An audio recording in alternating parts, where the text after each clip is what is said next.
Okay, good morning students. आपण second year civil यामधील concrete and technology हा subject पाहत आहोत. त्यामध्ये आपला थर्ड युनिट चालू आहे कॉन्क्रीट. त्यामध्ये आपण properties of harden concrete, strain, durability, इम्परमेबिलिटी, dimensional changes and fire resistance हे आपण अभ्यासतोय. त्यामध्ये आपण 4 पॉईंट पाहतोय. इलास्टिक प्रॉपर्टीज ऑफ कॉन्क्रीट हे लास्ट लेक्चरला आपण पाहिलेलं आहे. इलास्टिक प्रॉपर्टीज ऑफ कॉन्क्रीट त्यामध्ये 4 पार्ट आहेत. Elasticity, shrinkage, creep and thermal expansion 4 part आहे. तर आपण इलॅस्टिसिटी एक्सप्लेन केलेला आहे. तर मॉड्यूल ऑफ इलॅस्टिसिटीचा फॉर्म्युला काय होता? Unit stress divided by unit strength. काय?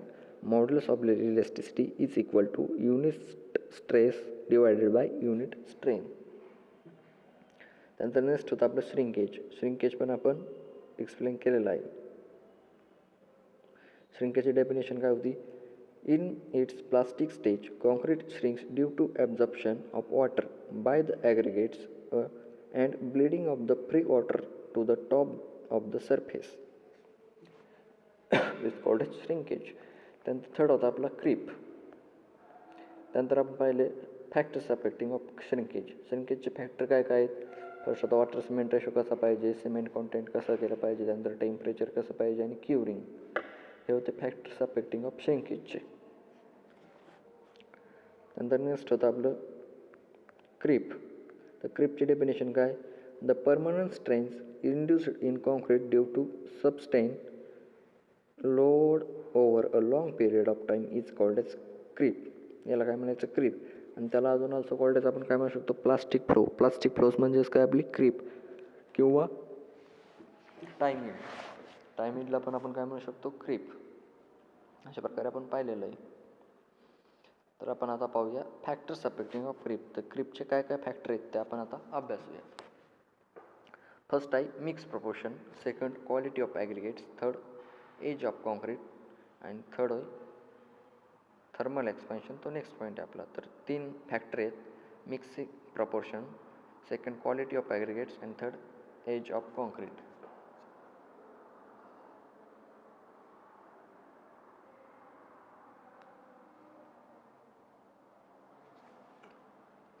तर फर्स्ट आपण एक्सप्लेन करूया आता mixing proportionals. Water cement ratio is the main factor affecting creep. जे आपलं मेन फॅक्टर आहे क्रीपचं त्यामध्ये काय? Water cement ratio. Water cement ratio हा मेन फॅक्टर आहे आपल्या क्रीपचा. Creep increases with increase in water cement ratio. जर आपली क्रीप जर वाढवायची असेल तर वॉटर सिमेंट रेशो हा वाढवावा लागतो. Therefore poor mix proportion increase the creep. जर पुअर मिक्स प्रपोर्शन जर वाढवले आपण तर क्रीप काय होऊ शकते? आपली इन्क्रीज होऊ शकते. म्हणजेच काय? Water cement ratio is the main factor affecting creep. Creep increases with increased water cement ratio and poor mix proportion increases the creep. Okay, the next day. So creep can be said to be inversely proportional to strength. So creep can be said to inversely proportional to the strength. Creep काय करते? Inversely proportional to the strength ला ही inversely proportional करते.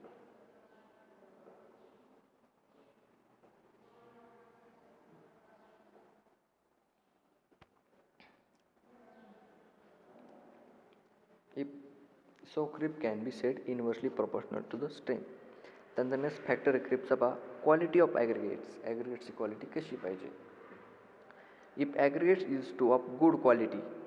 जर आपण good क्वालिटीचे ॲग्रिगेट्स वापरली तर आपली क्रीप काय होते? डिक्रीजेस होऊ शकते. त्यासाठी आपण जर क्रीप आपल्याला जास्त ठेवायची नसेल तर गुड क्वालिटीचे ॲग्रिगेट वापरा घ्यायचे.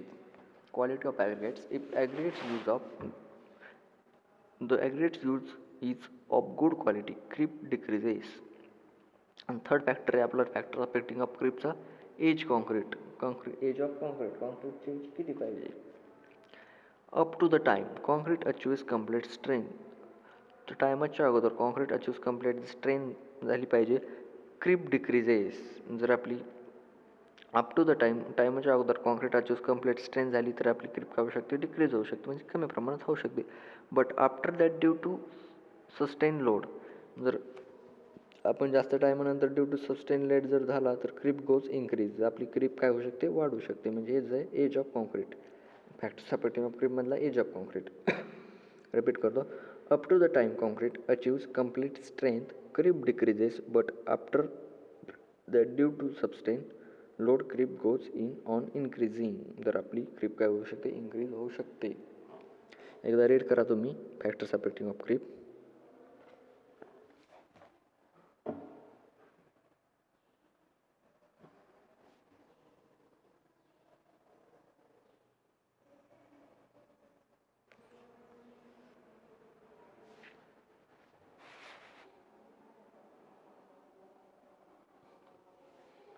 त्यानंतर आपला 4th पॉईंट पाहू आपण, थर्मल एक्सपान्शन. कशा म्हणला, इलॅस्टिक प्रॉपर्टीज ऑफ कॉन्क्रीट मधला आपण लास्ट पॉईंट पाहू, थर्मल एक्सपान्शन. आपण काय काय पाहिलं आता, इलॅस्टिसिटी, श्रिंकेज अँड क्रीप. तर आपला लास्ट पॉईंट आहे thermal expansion.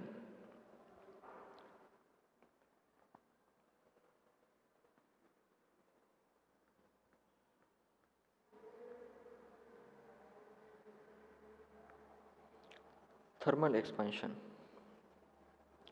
Concrete expand and concrete with variation to temperature.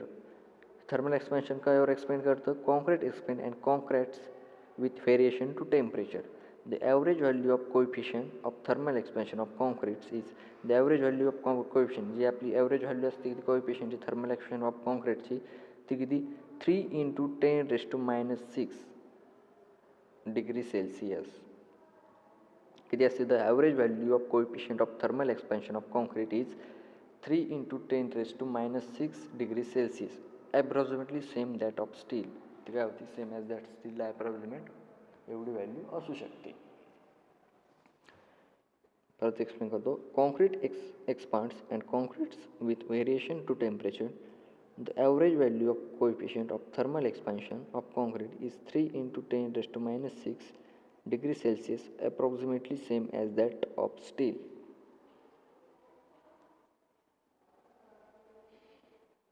Then next day, if the expansion and contraction of concrete are stressed, काय होतं, if the expansion and contraction of the concrete is stressed आपलं झालं तर then stresses will be formed in the concrete.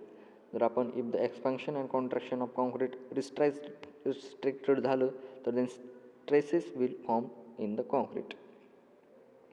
नंतर next आहे, the expansion depends upon the types of aggregate use. आपल्या एक्सपान्शनवर काय डिपेंड असू शकतं, टाईप्स ऑफ ॲग्रिगेट्स यूज, आपण कोणकोणते टाईप्स यूज केलेत ॲग्रिगेटसाठी. If there are silicons such as cots then it will be highest and calcareous aggregate such as limestone use then will be at a minimum. In big structure it is controlled by providing an expansion joint. म्हणजेच काय, this expansion depends on types of aggregates used. There are silicon such as quartz, म्हणजे त्यामध्ये काय पाहिजे, silicon such as quartz पाहिजे. Then will be highest and कॅल्केरियस ॲग्रिगेट्स, ते कसे पाहिजे, हायेस्ट अँड कॅल्क्युरियस ॲग्रिगेट पाहिजे. सच ॲज त्यामध्ये लाईमस्टोन इज यूज झाला पाहिजे. Then will be a minimum, थोडाफार त्यामध्ये लाईमस्टोन पण यूज झाला पाहिजे. इन बिग स्ट्रक्चर, मोठ्या स्ट्रक्चरमध्ये is control by providing and expansion joint. त्या एक्सपान्शन जॉईंटमध्ये कंट्रोल करण्याचं काम काय करतं, लाईमस्टोन हा करतो. हे झालं आपलं थर्मल एक्सपान्शन. लास्ट पॉइंट मी रिपीट करतो परत. This expansion depends upon the times of aggregate use. If there are silicons such as cords then it will be highest and if calcareous aggregate such as limestone is used then will be at a minimum. In big structures it is controlled by providing an expansion joint.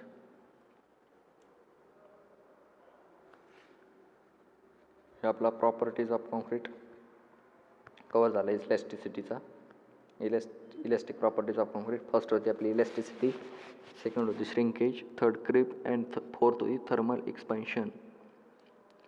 तर properties of कॉन्क्रीटमधला आपण last point पाहू आपण, fire resistance. आत्तापर्यंत काय पाहिलं आपण, strength, durability, इम्परमिएबिलिटी and fourth होता आपला डायमेन्शन चेंजेस, त्यामध्ये इलॅस्टिसिटी, तो आपण कवर केला आहे. तर फिफ्थवाला fire resistance.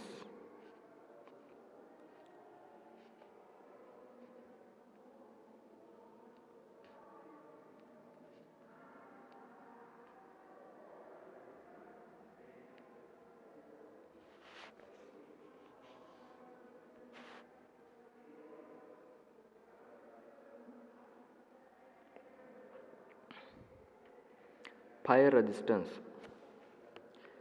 When concrete is subjected to high temperature, concrete काय subject करतो to high temperatures, aggregates and steel expand. The Commodious material on heating losses is water crystallization and thus shrinks. म्हणजे काय concrete is subjected to high temperature. आपलं concrete काय subject करतं high temperature. Aggregates and steel expand. त्यामध्ये काय काय असतं aggregates and steel expand होतात. द सिमेंटेशियस मटेरियल आपलं जे सिमेंटेशियस मटेरियल असतं ते आणि ऑन हिटिंग त्यानंतर हिटिंग केल्यानंतर losses of crystallisation and thus shrinks. त्याचं म्हणतो हाय फायर रेजिस्टन्स. रिपीट करतो मी. When concrete is subjected to high temperatures aggregates and steel expand. The cementitious material on heating loses its water crystallization of the shrinks. नंतर next आहे aggregate and steel go to expanding. Aggregate and steel go to काय go on काय होतं expand होतात. Aggregate आणि steel ह्या fire रेजिस्टन्समध्ये काय होतात एक्सपांडिंग होतात. This causes the concrete to crack and crumble from the point of view. मग त्यामध्ये आपल्याला काय होतं कॉसेस काय होतात concrete to crack and crumble. Concrete काय होतं क्रॅक आणि क्रम्बल होतं फ्रॉम पॉईंट ऑफ व्ह्यू. आपल्या पॉईंट ऑफ व्ह्यूला क्रॅक अँड क्रम्बल होतं concrete. Quartz which has large coefficient expansion. ते काय होतं लार्ज कोएफिशियंटला एक्सपान्शन होतं. Should be avoided as an aggregate. ते जे आपले अवॉइडेड असतात ॲग्रिगेटमध्ये ते आपले अवॉइड होऊन जातात. रिपीट करतो मी. Aggregates and steel go to expanding. This causes and concrete to crack and crumble from this point of view. Quartz which has large coefficient of expansion should be avoided as an aggregates. त्यानंतर next आपला broken bricks are more fire resisting. आपले जे broken bricks असतात ते काय करतात more fire resisting करतात. And broken stone are better than gravel this respect.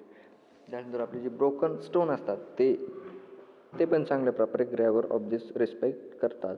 तर म्हणजेच काय broken bricks are more fire resistant and broken stone is better than gravel in this respect. त्यानंतर नेक्स्ट आहे steel losses in strength and high temperature. Fire रेजिस्टन्समध्ये काय होतं steel losses in strength. जर steel loss झालं आपलं high टेम्परेचरला तर काय होतं steel losses its strength at high टेम्परेचरला स्टील लॉस होतं. To protect it proper cover to concrete should be provided. ते प्रोटेक्ट करण्यासाठी काय करतो आपण प्रॉपर कवर टू कॉन्क्रीट. कॉन्क्रीटवरती प्रॉपर कव्हर करतो शूड बी प्रोव्हाइडेड. म्हणजे प्रॉपर कॉन्क्रीटवरती आपण कवर प्रोव्हाइड करू शकतो. Steel losses its strength at high temperature. To protect it proper cover to concrete should be provided.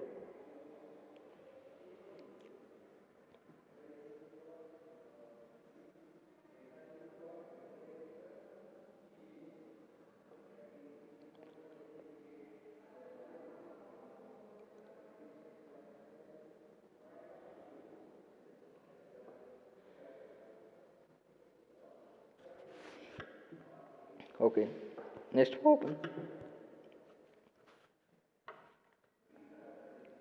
As the structure will be subjected to unequal expansion due to bad conductivity of concrete. म्हणजे as the structure will be subjected to unequal expansion. म्हणजे आपलं structure जर subject केलं असेल unequal एक्सपान्शनला due to काय होतं bad conductivity of concrete. आपली जी कॉन्क्रीटची conductivity ती बॅड होऊ शकते जर अनइक्वल एक्सपान्शन झालेलं असेल तर. The difference in expansion of steel and surrounding concrete will be greatly minimized. The difference in expansion of steel and surrounding concrete. जर आपला डिफरन्स आला एक्सपान्शन ऑफ स्टीलमध्ये किंवा सराउंडिंग कॉन्क्रीटमध्ये विल बी ग्रेटली मिनिमाइज्ड होऊ शकते. If the steel is not expose of heat directly. If the steel is not expose to heat directly. स्टील काय होऊ शकतं नॉट एक्सपोज होऊ शकतं हीट डायरेक्टली. पुन्हा रिपीट करतो मी. As the structure will be subjected to unequal expansion due to bad conductivity of concrete. The difference in expansion of steel and surrounding concrete will be greatly minimised if the steel is not expose to the directly.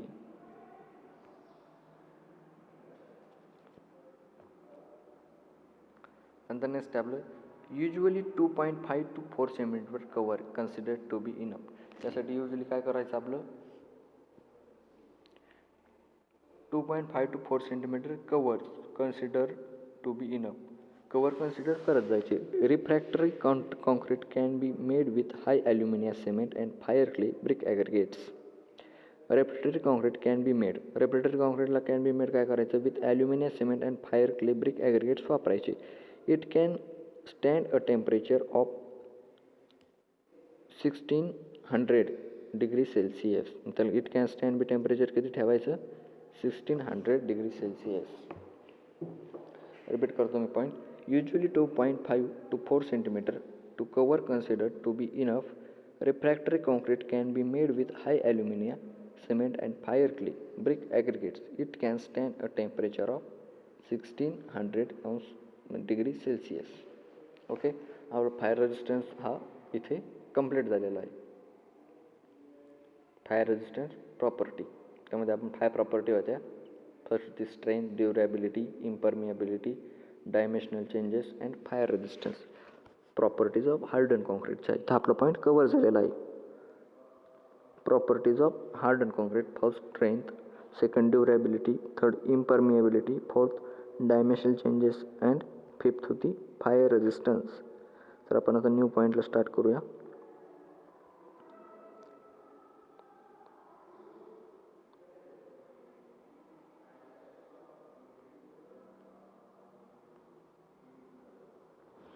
Concrete mix design.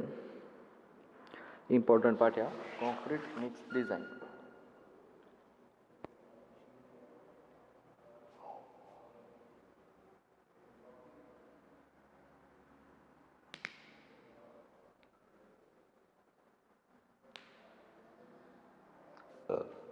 Concrete mix design means the mix design can be defined as the process of selecting suitable ingredients of concrete. Concrete mix design में define काय करतं? The process of selecting suitable ingredients. जे आपले त्या प्रोसेसमध्ये आपण suitable जे ingredient select करतो ऑफ कॉन्क्रीटचे and determine their relative proportional with the object of producing.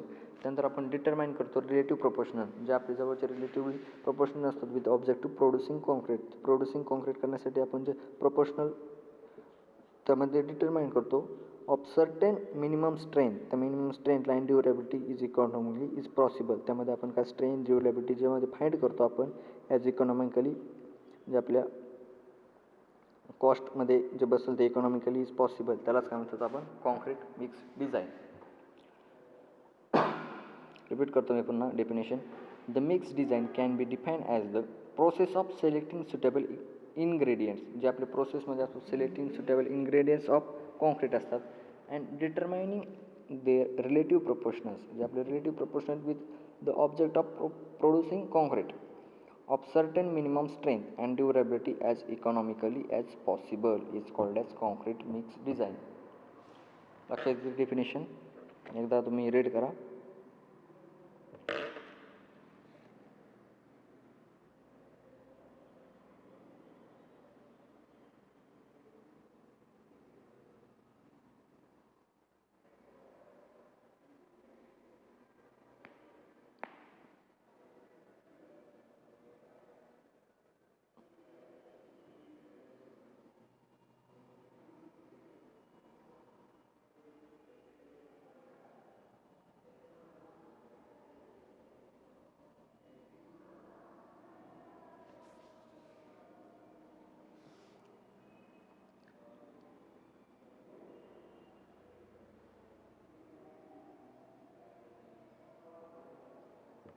Okay, next पाहू आपण.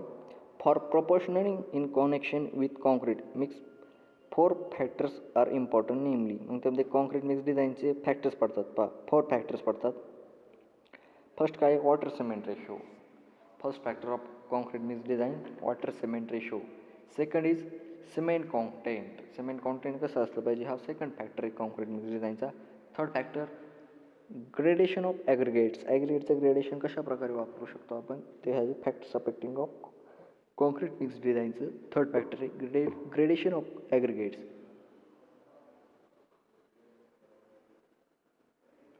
लास्ट फॅक्टर आहे कन्सिस्टन्सी. हे last factor affecting of concrete mix डिझाईनचं. कोणते 4 फॅक्टर आहेत. फर्स्ट आहे water cement ratio, second cement content, third gradation of aggregates and fourth आहे consistency. Next पाहू आपण our effort in proportioning should be use a minimum amount of paste that will lubricate the concrete mass. म्हणजे काय our effort proportioning to should be use जे proportional असतं आपलं त्यामध्ये आपण यूज काय करतो मिनिमम अमाऊंट ऑफ पेस्ट थोडीशी अमाऊंट जे आपलं मिनिमम अमाऊंट ऑफ पेस्ट घ्यायचं विल बी लुब्रिकेट ते कोणतं लुब्रिकेट ऑफ कॉन्क्रीट मास झालेलं पाहिजे. While fresh and after hardening will bind the aggregate particles together. म्हणजे काय व्हाईल फ्रेश घेतल्याच्यानंतर आफ्टर हार्डनिंग केल्याच्यानंतर will bind the aggregate particles together and fill the space between them. त्यामध्ये space fill करायची in between them. Any excess of paste involves greater cost. नंतर next greater drying श्रिंकेजच्या greater susceptibility to percolation of water and therefore attacked by aggressive water and weathering action. त्यानंतर काय होतं attacked bye काय करतं ते aggressive वॉटरला attract करतं आणि ऑदरिंग ॲक्शनला. This can be achieved by minimising the voids by proper gradation. ते काय करतं दिस कॅन बी अचिव्ड बाय कशाच्या माध्यमातून minimising the voids by proper ग्रेडेशनच्या याच्यातून ते मिनिमायझिंग करतं. हा झाला आपला कॉन्क्रीट मिक्स डिझाईन. त्यानंतर ऑब्जेक्टिव्ह आहेत पहा objective of mix design of मेथडचे.